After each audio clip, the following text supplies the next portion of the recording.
வணக்கம் traders, welcome to post market report.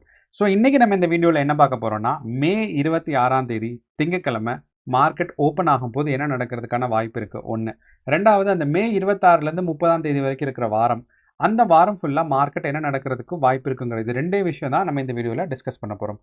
And இந்த வாரம் வந்து கொஞ்சம் முக்கியமான வாரம். காரணம் என்னன்னா, நிஃப்டி அண்ட் பேங்க் நிஃப்டி இந்த ரெண்டுக்குமே பார்த்தீங்கன்னா வந்து இந்த வாரம் வியாழக்கிழமை எக்ஸ்பைரி டே. ஸோ 29th 29ஆம் தேதி எக்ஸ்பைரி டேங்கிறனால நமக்கு வந்து ரொம்ப ரொம்ப ஸ்ட்ராங்கான மூமெண்ட்ஸ் இருக்கும் இந்த லாஸ்ட் வாரத்தில் ஒன்று.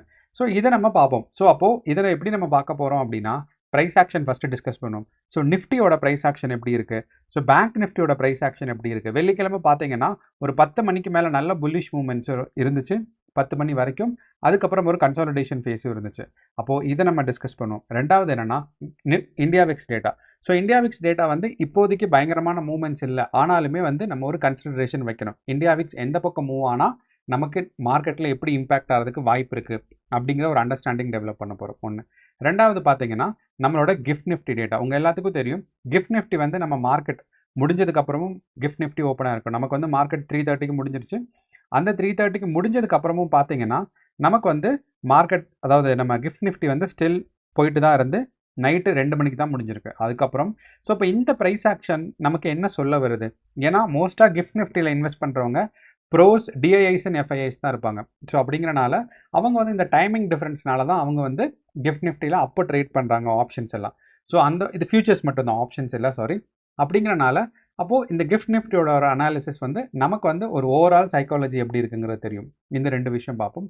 அடுத்து பார்த்தீங்கன்னா, நம்ம எப்பயும் போல் பார்க்குற மாதிரி ஓப்பன் இன்ட்ரெஸ்ட் டேட்டா. இந்த ஓப்பன் இன்ட்ரெஸ்ட் டேட்டா ரொம்ப கிரிட்டிக்கல் கொஞ்சம் அனலைஸ் பண்ணுறதுக்கு. ஸோ இப்போ நம்ம டீட்டெயிலாக வந்து நிஃப்டி அண்ட் பேங்க் நிஃப்டியோட ஓப்பன் இன்ட்ரெஸ்ட் டேட்டா பார்ப்போம். அப்போ நமக்கு கிளியராக அண்டர்ஸ்டாண்டிங் கிடைக்கும், மார்க்கெட் வந்து எந்த பக்கம் போகிறதுக்கான சான்ஸ் இருக்குது மண்டே அப்படிங்கிறத நீங்கள் டிசைட் பண்ணிவிட்டு நம்ம வந்து என்ன பண்ணலான்னா, ஒரு செட்டப் இல்லைன்னா ஒரு ஒரு ஸ்ட்ராட்டஜி பில்ட் பண்ணி வைக்கிறதுக்கு உங்களுக்கு யூஸ்ஃபுல்லாக இருக்கும். ஏன்னா என்ன வரப்போகுதுங்கிற ஒரு எதிர்பார்ப்பு இருக்கும். ஓகே, ஒன்று. அடுத்து, ஸோ இப்போ நம்ம இதெல்லாம் போகிறதுக்கு முன்னாடி ஏன்னா நமக்கு வந்து யூஎஸில் நம்ம ட்ரம்ப் இருக்கார்ல, அவர் வந்து நிறையா நமக்கு புது புது விஷயங்களை இன்ட்ரடியூஸ் பண்ணிட்டு இருக்காரு. அந்த ஒரு காரணத்தினால நான் வந்து ஒரு முக்கியமான ஒரு 5 விஷயம், ஏன்னா அது பயங்கரமாக மார்க்கெட்டில் இம்பேக்ட் பண்ணுறதுக்கான வாய்ப்புகள் ரொம்ப ரொம்ப அதிகமாக இருக்குது. ஏன்னா யூஎஸில் இருக்கிற நிறையா ஹெட்ஜ் ஃபண்ட்ஸ் எல்லாம் இந்தியாவுக்கு வர்றதுக்கான வாய்ப்பு இருக்குது ஒன்று. ரெண்டாவது என்னென்னா, யூஎஸ்லேருந்து அவங்க வந்து டெப்ட் ஃபண்ட்ஸ் எல்லாம் மாற்றுறதுக்கு சான்சஸ் இருக்குது. ஸோ அதை நான் கொஞ்சம் டீட்டெயிலாக சொல்ல போகிறேன். ஏன்னா இந்த ஒரு நியூஸுமே பார்த்தீங்கன்னா நம்ம மார்க்கெட்டில் பயங்கரமாக இம்பேக்ட் பண்ணும். ஓகே, ஃபஸ்ட்டு வந்து பார்த்தீங்கன்னா, நான் சொல்ல போகிறது வந்து யூரோப்பியன் யூனியனோட இது. ஸோ ட்ரம்ப் என்ன சொல்லியிருக்காரு, ஃபஸ்ட்டு என்ன சொல்லியிருந்தாருன்னா, கனடாவும் மெக்சிகோ இது ரெண்டும் பக்கத்து பக்கத்து கண்ட்ரி யூஎஸ்க்கு மேலே கீழே. அப்போ இந்த 2 பக்கம் இருந்து வர கூட்ஸை நான் வந்து டேக்ஸ் அதிகப்படுத்த போகிறேன் அப்படின்னு சொல்லியிருந்தாரு ஒன்று. ஸோ அது ரொம்ப பெரிய ஒரு பிரச்சனையாச்சு. ரெண்டாவது என்ன சொல்லியிருந்தாருன்னா, நமக்கு எல்லாத்துக்கும் தெரியும், சைனா தான் வேர்ல்டுலேயே one of the largest exporters. அப்போது இந்த சைனா லார்ஜஸ்ட் எக்ஸ்போர்ட்டராக இருக்கும்போது அவங்க என்ன பண்ணி, அதாவது நம்ம ட்ரம்ப் என்ன சொல்லியிருந்தாருன்னா, சைனாலேருந்து வர கூட்ஸுக்கெல்லாம் வந்து பயங்கரமான காசு டாரிஃப் போட போகிறேன்னு. அதை தொடர்ந்து பார்த்தீங்கன்னா இப்போது சிங்கப்பூருக்கும் சொல்லியிருந்தாரு. ஆனால் அதை தொடர்ந்து இப்போது யூரோப்பியன் யூனியனுக்கும் சொல்லியிருக்காரு. அப்போ இந்த யூரோப்பியன் யூனியனுக்கும் சொல்லியிருக்காருன்னா நமக்கு அப்போது ஒரு பெரிய ஒரு டிஃப்ரென்சஸ் இருக்கும். ஏன்னா யூரோப்பியன் யூனியன்லேருந்து முக்கியமான கார்ஸ் எல்லாம், லைக் இந்த ஃபாரின் இம்போர்ட்டட் கார்ஸ் இருக்குல்ல, பிஎம்டபிள்யூ, பிஎம்பின்னு சொல்லணும்னு நிறைய பேர் சொல்கிறாங்க.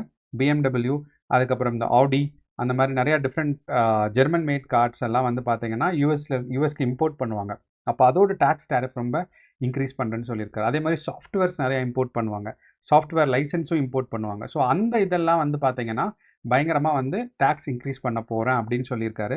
அதோட ஒரு அதோட ஒரு வெளிப்பாடு வரப்போகிற வாரங்களில் தான் யூரோப்பியன் யூனியன் வந்து பயங்கரமாக அதுக்கு ரிஃப்ளெக்ட் பண்ணுவாங்க ஒன்று. அடுத்து ரெண்டாவதுன்னு பார்த்தீங்கன்னா, இதை விட முக்கியமானது என்னென்னா, நமக்கு எல்லாத்துக்கும் தெரியும் ஐஃபோன் வந்து US company. So Apple US கம்பெனிங்கிறனால அவங்க மெஜாரிட்டி ஆஃப் த ப்ராடக்ட் அவங்க மேனுஃபேக்சர் பண்ணுறது சைனாவில், அதுக்கப்புறம் நம்மளோட ஏஷியன் கண்ட்ரீஸில் தான் அசம்பிளும் பண்ணுறாங்க. ஸோ சைனாவில் மேனுஃபேக்சர் பண்ணுறாங்க, I think assembled in Thailand, அந்த மாதிரி கண்ட்ரீஸில். ஸோ அப்படிங்கிறனால அங்கேருந்து வரப்போகிறதுக்கு எல்லாத்துக்கும் சீக்கிரமே குறைக்கலைன்னா ஜூன் 1ஆம் தேதியிலேருந்து, ஜூனோ ஜூலையான்னு தெரியல, ஆனால் சீக்கிரமாகவே 25% டேக்ஸ் இன்க்ரீஸ் பண்ண போகிறேன்னு சொல்லியிருக்காரு. ஸோ அது ஐஃபோனை மட்டும் சொல்ல, ஐ மீன் ஆப்பிளை மட்டும் சொல்லலை, அது வந்து கொஞ்சம் இந்த மாதிரி பெரிய பெரிய கண்ட்ரிஸ் பெரிய பெரிய கம்பெனிஸ்க்கெல்லாம் சொல்லியிருக்காரு. காரணம் என்னன்னா, இவங்க எல்லாம் இவங்களோட ப்ரொடக்ஷனை வெளியே வச்சிருக்காங்க. ஸோ வெறும் இம்போர்ட் பண்ணி அதுக்கிட்ட வேல்யூ ஆட் பண்ணி அதை செல் பண்ணுறாங்க. ஸோ இதெல்லாம் ஒரு ரெண்டாவது பிரச்சனை. ஸோ யூஎஸில் அப்போ இந்த யூஎஸில் இந்த 2 பிரச்சனை வருது. தொடர்ந்து டேரிஃப் பிரச்சனை வந்துச்சு. அடுத்து பார்த்தீங்கன்னா இப்போ வந்து உள்ளே இருக்க கம்பெனிஸும் ட்ரம்ப் வந்து டார்கெட் பண்ணுறாரு. இதெல்லாம் தாண்டி நம்ம தலைவர் என்ன பண்ணியிருக்காரு, புதுசாக ஒரு விஷயம் ஆரம்பிச்சிருக்காரு. என்னன்னு கேட்டிங்கன்னா, நம்மளோட ட்ரம்ப் கோல்டு கார்டு. அவர் என்ன பண்ண போகிறாரு, ட்ரம்ப் வந்து யூஎஸ்க்கு க்ரீன் கார்டுன்னு இருக்குது. ஸோ யூஎஸில் வந்து க்ரீன் கார்டு வேறு, சிட்டிசன் வேறு. ஸோ யூஎஸ் க்ரீன் கார்டு ஹோல்டருக்கு, ஸோ நார்மலாக விசான்னு இருக்குது, அந்த விசாலே க்ரீன் கார்டு இருக்குது. அப்போ அந்த ஹோல்டருக்கு ஆல்மோஸ்ட் யூஎஸ் சிட்டிசனுக்கு எவ்வளவு ரைட்ஸ் எல்லாம் இருக்கோ, டாக்ஸ் பெனிஃபிட்ஸ் இருக்கோ, அதுக்கு ஈக்குவலாக க்ரீன் கார்டுக்கு இருக்கும். ஓகே. ஆனால் இப்போ ட்ரம்ப் என்ன பண்ணாரு, நான் புதுசாக ஒன்று கோல்டு கார்டுன்னு இன்ட்ரடியூஸ் பண்ணுறேன். ஆனால் இந்த கோல்டு கார்டோட விலை பார்த்தீங்கன்னா $5 மில்லியன். $5 மில்லியன் இதோட விலை. அப்போது பெரிய பெரிய இன்வெஸ்டர்ஸ், பெரிய பெரிய ஆட்கள்லாம் இந்த கோல்டு கார்டு வாங்கிக்கலாம். இதை நீங்கள் வாங்கினீங்கன்னா வாங்கினீங்கன்னா உங்களுக்கு வந்து நிறையா சிட்டிசன்ஷிப் வாங்குறதுக்காக யூஎஸ் சிட்டிசன்ஷிப் வாங்குறதுக்கான ரூட்டும் உங்களுக்கு ஈஸி. ரெண்டாவது நிறைய டேக்ஸ் பெனிஃபிட் இருக்குது. மூணாவது, நீங்கள் வந்து யூஎஸில் சப்போஸ் நீங்கள் வந்து வெளியே இருந்து யூஎஸோட கோல்டு கார்டு வாங்குறீங்கன்னா, அந்த கோல்டு கார்டுக்கு நீங்கள் யூஎஸ்க்கு வெளியே இருக்கிறவங்களுக்கு எந்த ப்ராஃபிட்டுமே உங்களுக்கு வந்து டேக்ஸ் பண்ண மாட்டாது. அப்படின்னா நீங்கள் யூஎஸ் கோல்டு கார்டு வாங்கி யூஎஸில் ஒரு கம்பெனி ஆரம்பிக்கிறீங்க. ஆனால் அந்த கம்பெனியை நீங்கள் வந்து வெளியெல்லாம் நீங்கள் வந்து வேர்ல்டு வைட் ஃபுல்லாக போகுது. அப்போது அந்த ப்ராஃபிட்டில் இருக்க யூஎஸில் வர ப்ராஃபிட்ஸ்க்கு மட்டும் நான் டேக்ஸ் பண்ணுவேங்கிற மாதிரி நிறைய காம்ப்ளிகேஷன்ஸ் கொடுத்துருக்காரு. ஆனால் இந்த லா பாஸ் ஆகுமா ஆகாதாங்கிறதே ஒரு பெரிய கேள்வி. ஏன்னா அவர் வந்து வெறும் அனௌன்ஸ்மெண்ட் மட்டும்தான் பண்ணியிருக்காரு. இது 3வது விஷயம். அடுத்து 4வது ஒரு விஷயம் பார்த்தீங்கன்னா ரொம்ப ரொம்ப சூப்பரானது. என்னென்னா, நமக்கு வந்து யூஎஸ் டாலர்ஸோட மதிப்பு பயங்கரமாக குறைஞ்சிட்டு வருது. அப்போ இந்த யூஎஸ் டாலர்ஸோட மதிப்பும் குறைஞ்சிட்டு வருது. இது மட்டும் இல்லாமல் இதை தொடர்ந்து நிறையா பிரச்சனைகளும் வரனால முக்கியமாக நமக்கு என்ன நடந்திருக்குன்னு பார்த்தீங்கன்னா, கோல்டு ப்ரைஸ் பயங்கரமாக ஷூட்டப் ஆயிருக்கு.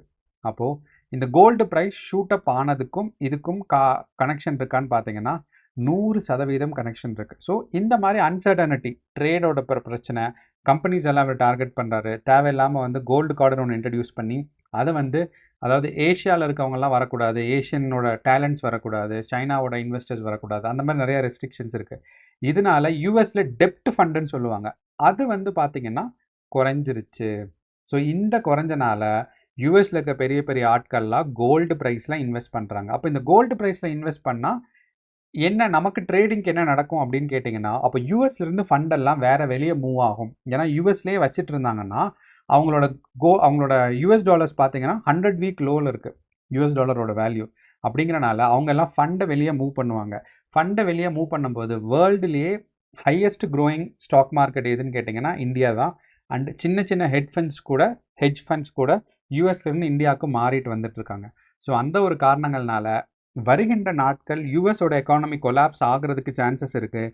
கொலாப்ஸ் ஆனால் இந்தியன் எக்கானமி பயங்கரமாக பூஸ்டிங் இருக்குது. ஏன்னா ஏற்கனவே ஒரு சர்வே என்ன சொல்லுதுன்னா, நம்மளோட இந்தியன் எக்கானமி தான் ரொம்ப ஸ்ட்ராங்காக இருக்கும். ஸோ வருகின்ற நாட்களில் நமக்கு பார்த்தீங்கன்னா இந்தியன் எக்கானமி தான் ஸ்ட்ராங்காக இருக்கும் அப்படிங்கிறத சொல்கிறாங்க. ஸோ அப்போ அது வந்து நடக்கிறதுக்கான வாய்ப்பு இருக்குது. அண்ட் இந்த எல்லா நியூஸுமே பார்த்தீங்கன்னா நம்ம இந்தியன் மார்க்கெட்டில் அஃபெக்ட் ஆகிறதுக்கு வாய்ப்புகள் ரொம்ப ரொம்ப நிறையா இருக்குது. ஸோ இதை நீங்கள் தெரிஞ்சுக்கணும் ஒரு ட்ரேடராங்கிறத நான் வந்து சொல்கிறேன். ஏன்னா நம்ம இந்தியன் மார்க்கெட்டில் இனி மணி உள்ள நிறையா வர்றதுக்கு சான்சஸ் இருக்குது. ஸோ இதை தான் வந்து முக்கியமாக நான் சொல்லணும்னு நினச்சேன். அண்ட் கொஞ்சம் லேட் ஆயிடுச்சு. ஓகே. அண்ட் நம்ம ஃபஸ்ட்டு வந்து ப்ரைஸ் ஆக்ஷன் பார்க்குறோம். அண்ட் நம்ம நிஃப்டி அண்ட் பேங்க் நிஃப்டியோட ப்ரைஸ் ஆக்ஷன் பார்த்தீங்கன்னா நமக்கு வந்து பேங்க் நிஃப்டி நம்ம ஏற்கனவே சொல்லியிருந்தோம் ஆல்மோஸ்ட் லைக் 56,000 தான் அதோட ஆல் டைம் ஹை. அப்போ இந்த bank Nifty all time haiku reach ஆகிறதுக்கு இன்னும் கொஞ்சம் நிறையா சான்சஸ் இருக்குதான். ஆனால் fresh all time high reach ஆகணும்னா பயங்கரமான லிக்விடிட்டி தேவை. ஆனால் அந்த லிக்விடிட்டி போதுமான அளவு அப்டைன் பண்ண மாதிரி தான் நமக்கு தெரியுது. காரணம் என்ன அப்படின்னு கேட்டிங்கன்னா, இந்த பாயிண்ட் இருக்குது பாருங்கள், இந்த பாயிண்ட்டை நிறைய தடவை கீழே வர ட்ரை பண்ணியுமே பார்த்தீங்கன்னா இந்த லோவுக்கு கீழே மார்க்கெட் போகவே இல்லை. அப்போது ஒரு 15 நாள் 15 டேஸ் லோவை 2 வீக்ஸ் லோவை வந்து நம்ம பேங்க் நிஃப்டி கீழே கிராஸ் பண்ணல. ஸோ அப்படின்னா லோவர் லோ ஃபார்ம் ஆகல, ஹையர் லோ தான் ஃபார்ம் ஆகிருக்கு. அதாவது இந்த லோவை விட திருப்பி மார்க்கெட் கீழே வந்துச்சுன்னா தான் செல்லிங் ப்ரெஷர் அதிகமாக இருக்குன்னு அர்த்தம். ஆனால் மார்க்கெட் இங்கேயே போயிட்டனால நமக்கு வந்து செல்லிங் ப்ரெஷர் எஃபெக்டிவாக இல்லை. அதனால மார்க்கெட் வந்து மேலே புஷ் ஆகிறதுக்கு சான்சஸ் இருக்குது. இது ப்ரைஸ் ஆக்ஷன். ரெண்டாவது பார்த்தீங்கன்னா நமக்கு வந்து கோல்டன் கிராஸ் வந்துருச்சு. அதாவது ஷார்ட் 3 மினிட்ஸ் கேண்டலில் பார்த்தீங்கன்னா பேங்க் நிஃப்டி கோல்டன் கிராஸில் இருக்குது. அப்படிங்கிறனால மார்க்கெட் ஸ்டில் க்ரோ ஆகிறதுக்கு சான்சஸ் கொஞ்சம் இருக்குது. அப்போ வருகின்ற நாட்களில் bank Nifty outside the money, அதாவது மேலே க்ரோ ஆகிறதுக்கு சான்சஸ் இருக்குது அப்படிங்கிறத நான் சொல்கிறேன். ஓகே, அடுத்து ரெண்டாவது பார்த்தீங்கன்னா, அண்ட் நம்மளோட வியூவர் ஒருத்தர் கேட்டிருந்தாரு, இந்த மணி அவுட் ஆஃப் த மணி என்னங்கிறது சொல்லணுங்க, அதே மாதிரி டெல்டா தீட்டாவில் எக்ஸ்பிளைன் பண்ணுங்கன்னு. நான் முடிஞ்ச அளவு இந்த வாரம் நான் வந்து அதுக்கான ஒரு வீடியோ போடுறேன். ஓகே, அண்ட் அப்போ நிஃப்டி வந்து பேங்க் நிஃப்டி க்ரோ ஆகிறதுக்கு சான்சஸ் இருக்குது ஒன்று. ரெண்டாவது அதே மாதிரி நம்ம நிஃப்டி பார்த்தோம்னா நேற்று வந்து பார்த்தீங்கன்னா ஒரு நல்ல ப்ரைஸ் ஆக்ஷன் ஷார்ட் டேர்ம் ரேஞ்சில், அதாவது 3 மினிட்ஸில் பார்த்தீங்கன்னா நமக்கு வந்து கோல்டன் கிராஸ் வந்துருச்சு. அண்ட் அந்த கோல்டன் கிராஸில் ஆல்மோஸ்ட் லைக் நமக்கு வந்து ஒரு இனிஷியல் காலையில் இருந்த மூவ் மட்டுமே பார்த்தீங்கன்னா நமக்கு வந்து இந்த இடத்துல மார்க்கெட் ஓப்பன் ஆச்சு. அண்ட் இங்கேருந்து காலையில் வந்த மூவ் மட்டுமே பார்த்தீங்கன்னா 1% மூவ், அதுவும் ஒரு லெஸ் தென் 2 ஹவர்ஸில். ஸோ 9:15 11:15 பார்த்தீங்கன்னா உங்களுக்கு வந்து மார்க்கெட் நல்ல ஒரு 1% மூவ் கொடுத்துருச்சு. ஸோ இது அழகாக நம்ம யூஸ் பண்ணியிருந்தோம்னா நல்ல ஆப்ஷனோட ப்ரைஸில் நமக்கு ப்ராஃபிட்ஸ் கிடச்சிருந்துருக்கும். அண்ட் உங்களோட ஸ்ட்ரைக் ப்ரைஸை பொறுத்தும் உங்களோட ப்ராஃபிட் லெவல்ஸ் வந்து இருந்திருக்கும். ஓகே, ஸோ அப்போது கோல்டன் கிராஸ் வந்து ஷார்ட் டேர்மில் நிஃப்டி அண்ட் பேங்க் நிஃப்டி இருக்குது. ஆனால் ஒரு லாங் டேர்ம் 15 மினிட்ஸ் கேண்டில் நமக்கு பார்க்கும்போது என்ன அப்படின்னு பார்த்தீங்கன்னா நமக்கு வந்து ஸ்டில் டெத் கிராஸில் தான் இருக்குது. அதாவது ஒரு 3 நாள், அதாவது ஏன் வந்து 3 மினிட்ஸ் கேண்டில்னா ஷார்ட் டேர்ம், 15 மினிட்ஸ் கேண்டில்னா லாங் டேர்ம் அப்படின்னா, அதாவது நம்ம வந்து ஒரு ஒரு ஒரு மணி நேரத்தை, அதாவது நமக்கு ஒரு 5-6 ஹவர்ஸ் வந்து மார்க்கெட் ஓப்பனாக இருக்கும். ஓகே, அப்போ இந்த 5-6 ஹவர்ஸ் மார்க்கெட் ஓப்பனாக இருக்கிறத 15 நிமிஷமாக போட்டோன்னா 1 ஹவருக்கு நமக்கு எத்தனை கேண்டில் கிடைக்கும் அப்படின்னு பார்த்தீங்கன்னா 4 கேண்டில் தான் கிடைக்கும். அப்போ 5 ஹவர்ஸ்க்கு அப்போ 5 ஹவர்ஸ்க்கு 25 கேண்டில் தான் கிடைக்கும். அப்போது நான் வந்து 15 மினிட்ஸ் கேண்டில் வச்சுருந்தேன்னா எனக்கு வந்து லாஸ்ட் 50 கேண்டில்ஸ்ன்னு சொல்லும் போது 2 நாள் 3 நாளாக சேர்த்துரும். ஓகே, ஆனால் அதே மாதிரி 200ங்கும் போது லாஸ்ட்டு ஒரு வாரம் 1.5 வாரத்தை சேர்த்துரும். ஆனால் 3 மினிட்ஸ்னா எனக்கு ஒரு நாள்லேயே 1.5 நாள்லேயே எனக்கு வந்து 50 கேண்டில் வந்துடும். ஏன்னா அரை மணி நேரத்துக்கு எனக்கு 10 கேண்டில் வரும், 1 மணி நேரத்துக்கு 20 கேண்டில் வரும். அப்படிங்கும்போது எனக்கு வந்து 50 and 200 3 மினிட்ஸ் கேண்டிலில் நான் வச்சேன்னா நேற்றும் இன்றைக்கும் என்ன பெர்ஸ்பெக்டிவ் அப்படிங்கிறத எனக்கு வந்து 3 மினிட்ஸ் கேண்டில் காட்டி கொடுத்துரும். அதனால தான் 3 and 15 மினிட்ஸ்க்கு வந்து நான் 3 மினிட்ஸை ஷார்ட்டும் 15 மினிட்ஸை லாங் டேர்ம் பெர்ஸ்பெக்டிவ்னு நான் சொல்கிறேன். ஸோ யோசிச்சு பாருங்கள். சப்போஸ் உங்களுக்கு புரியலைன்னா மறுபடியும் கமெண்ட்டில் சொல்லுங்கள், நான் ஆன்சர் பண்ணுறேன். ஸோ அப்போது நிஃப்டி அண்ட் பேங்க் நிஃப்டி பார்த்தீங்கன்னா ஷார்ட் டேர்மில் நமக்கு வந்து புல்லிஷாக இருந்தாலுமே ஒரு லாங் டேர்ம் பெர்ஸ்பெக்டிவில் பார்க்கும்போது, அதாவது இன்ட்ராடேயில் புல்லிஷாக தெரிஞ்சாலுமே ஸ்டில் லாங் டேர்ம் பெர்ஸ்பெக்டிவில் மார்க்கெட் வந்து ஒரு ட்ரூ புல்லிஷ் கேரக்டராக மாறலை ஒன்று. அண்ட் இந்த ட்ரூ புல்லிஷ் கேரக்டராக மாறலைங்கிறதுக்கு இன்னொரு இண்டிகேஷன் நான் என்ன சொல்கிறேன் அப்படின்னு பார்த்தீங்கன்னா, நமக்கு வந்து India Vicks data. Suppose market கண்டிப்பாக ஒரு நல்ல புல்லிஷ் மூமெண்ட்ஸுக்கு தயாராகிட்டு இருக்குன்னா டவுன்ஃபால் ஸ்ட்ராங்காக இருக்கணும். ஏன்னா நேற்று வந்து பார்த்தீங்கன்னா ஆல்மோஸ்ட் இங்கேருந்து மார்க்கெட் வந்து டவுன்ஃபால் ஆகவே இல்லை, சைடில் கன்சாலிடேஷன் ஆகிட்டே தான் இருக்குது. ஏன்னா நான் ஏற்கனவே சொன்னேன் ஒரு 11:30 வரைக்கும் மார்க்கெட் மேலே போச்சுன்னு. ஸோ இந்த மாதிரி ஒரு ஸ்டீப் ஆங்கிள் இருந்துச்சு 11:30 வரைக்கும். அண்ட் இந்த ஆங்கிள்னால தான் நமக்கு வந்து நேற்று மார்க்கெட் வந்து ஸ்ட்ராங்காக மூவ்மெண்ட் நடந்துச்சு. ஆனால் அதே மாதிரியே திருப்பியும் நடந்தால் மட்டும்தான் நமக்கு வந்து மார்க்கெட் ஒரு ட்ரூவான புல்லிஷ் கேரக்டர் போயிருக்குன்னு அர்த்தம். அண்ட் எப்போ இந்த புல்லிஷ் கேரக்டர் ஸ்டாப் ஆகும் அப்படின்னா ஒரு ஆல்மோஸ்ட் லைக் 15 வேல்யூ வர வரைக்கும் நமக்கு வந்து மார்க்கெட் போகும். ஸோ இந்தியா விக்ஸ் ஏற்கனவே 17லேயே மேலே இருக்கிறனால தான் நான் ஒரு நம்பிக்கையாக சொல்கிறேன் நிஃப்டி அண்ட் பேங்க் நிஃப்டி ஒரு fresh all time high reach ஆகிறதுக்கு சான்சஸ் இருக்குது. ஆனால் கூடிய விரைவில் ஆகும். இந்த வாரமாக அடுத்த வாரமாங்கிறது தான் நமக்கு ஒரு பெரிய கேள்விக்குறியாக இருக்குது. ஏன்னா அந்த மார்க்கெட்டோட ப்ரைஸ் ஆக்ஷன் பார்க்கும்போது நமக்கு தெரியுது. ஓகே, அண்ட் பேங்க் நிஃப்டியோட ப்ரைஸ் ஆக்ஷன் நிஃப்டி 50யோட ஆல் டைம் ஹை என்னன்னு பார்த்தீங்கன்னா 25,700. அதை நம்ம ஞாபகம் வச்சுக்கணும். 25,700 தான் நிஃப்டி 50யோட ஆல் டைம் ஹை. ஆனால் அதே மாதிரி பேங்க் நிஃப்டிக்கு பார்த்தீங்கன்னா 56,000. ஸோ பேங்க் நிஃப்டிக்கு 56,000 தான் ஆல் டைம் ஹையும், நிஃப்டி 50க்கு பார்த்தீங்கன்னா 25,700 தான் ஆல் டைம் ஹையாக இருக்குது. ஸோ இது ரெண்டையும் பிரேக் ஆகும். பட் வர வாரமாக அடுத்த வாரமாங்கிறது தான் நமக்கு ஒரு பெரிய கேள்விக்குறி. அப்போ ரெண்டோட ப்ரைஸ் ஆக்ஷன் பார்க்கும்போதும் ஸ்டில் ட்ரூவான ஒரு புல்லிஷ் மூமெண்ட்ஸ் நடக்கலை. இந்த வாரம் நடக்கிறதுக்கான சான்சஸ் இருக்கா அப்படிங்கிறத நம்ம சொல்கிறோம். ஓகே, அண்ட் ரெண்டாவது நம்ம இந்தியா விக்ஸ் டேட்டா நம்ம சொல்லிட்டோம் ஏற்கனவே, மார்க்கெட் ஸ்டில் கன்சாலிடேஷன் ஃபேஸில் தான் இருக்குது. அண்ட் இங்கேருந்து 15 வரைக்கும் அட்லீஸ்ட் ட்ராப் ஆனால் தான் நம்மளோட புல்லிஷ் மூமெண்ட்ஸ் முடிஞ்சிருச்சு அப்படிங்கிறது நமக்கு தெரியும். அப்படிங்கிறனால நம்ம நிஃப்டி அண்ட் பேங்க் நிஃப்டியில் ஸ்டில் வந்து நாளையோட டேட்டா புல்லிஷ் மூமெண்ட்ஸ்க்கு சான்சஸ் இருக்குதான். ஓகே, ரெண்டாவது அடுத்து பார்த்தீங்கன்னா நமக்கு வந்து ஓப்பன் இன்ட்ரெஸ்ட் டேட்டா. அப்போ நிஃப்டி நமக்கு ஓப்பன் இன்ட்ரெஸ்ட் டேட்டா நம்ம பிளைனாக பார்த்தோம் அப்படின்னு பார்த்தீங்கன்னா நமக்கு வந்து புட் ஆப்ஷன்ஸ் ரொம்ப அதிகமாக இருக்குது. ஓகே, அப்போ நம்ம சிம்பிளாக ஃபஸ்ட் டைம் பார்க்கும்போது புட் ஆப்ஷன் அதிகமாக இருக்கிறனால நம்ம என்ன சொல்லலாம்னா மார்க்கெட் வந்து டவுன் சைட் போகிறதுக்கு வாய்ப்பு இருக்குங்கிறது. ஆனால் அதை நம்ம பிரேக் பண்ணுற மாதிரி நம்ம இதோட ஸ்ட்ரைக் ப்ரைஸ் இருக்குது பாருங்கள், லாஸ்ட் 20 ஸ்ட்ரைக் ப்ரைஸ் தான். அதாவது அட் த மணியிலேருந்து லெஃப்ட் சைடில் 20யும் ரைட் சைடில் 20யும் தான் ஸ்ட்ரைக் ப்ரைஸ். அதை நான் கொஞ்சம் பெருசுப்படுத்தினா இப்போ உங்களுக்கு தெரியும் 26ல் பயங்கரமான கால் ஆப்ஷன்ஸ் இருக்குது. ஸோ அண்ட் இதோட பிசிஆர் ரேஷியோ பார்த்தீங்கன்னா 0.8 தான் இருக்குது.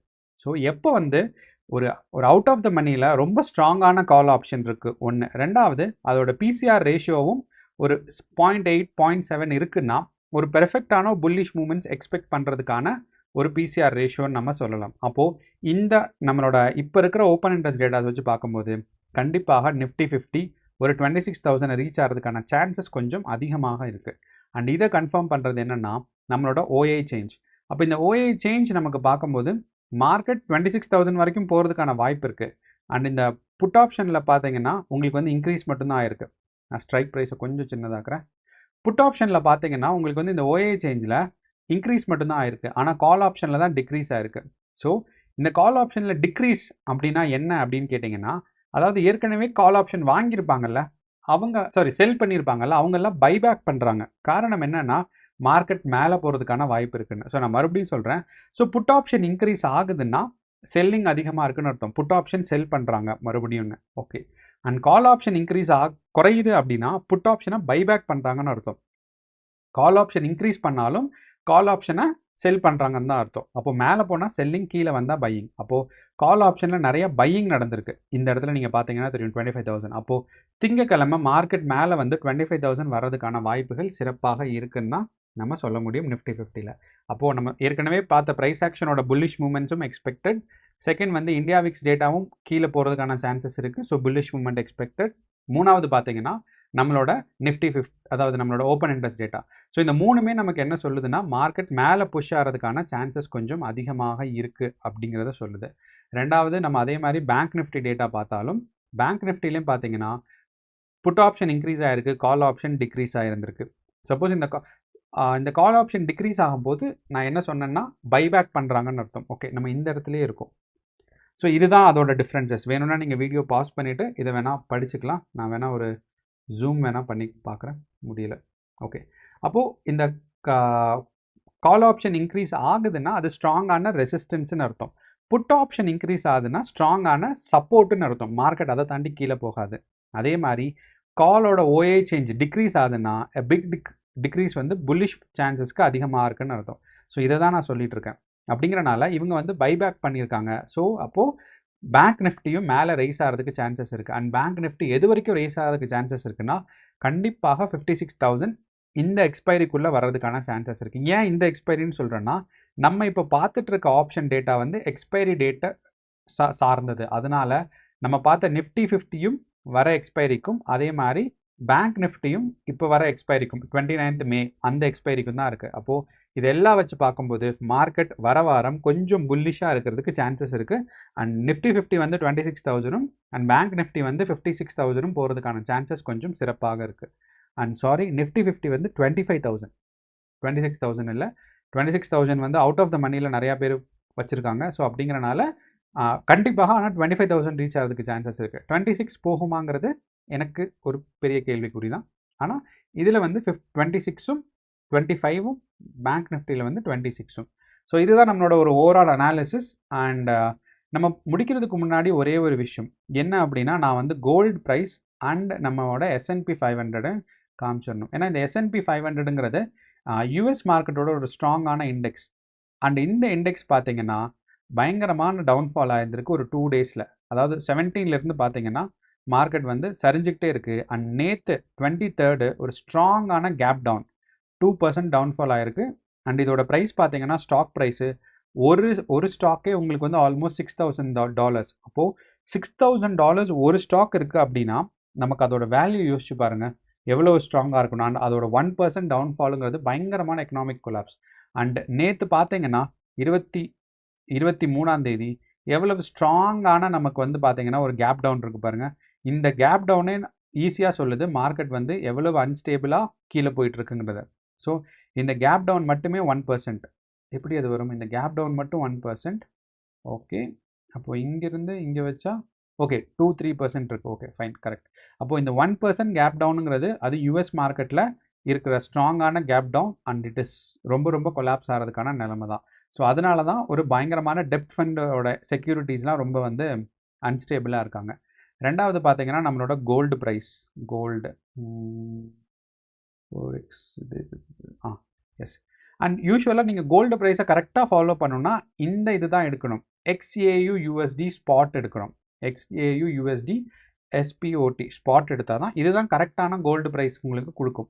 ஆனால் நீங்கள் ட்ரேட் பண்ணுறது வந்து பார்த்தீங்கன்னா நம்ம இந்தியாவோட MXCயில் ட்ரேட் பண்ணிக்கணும்.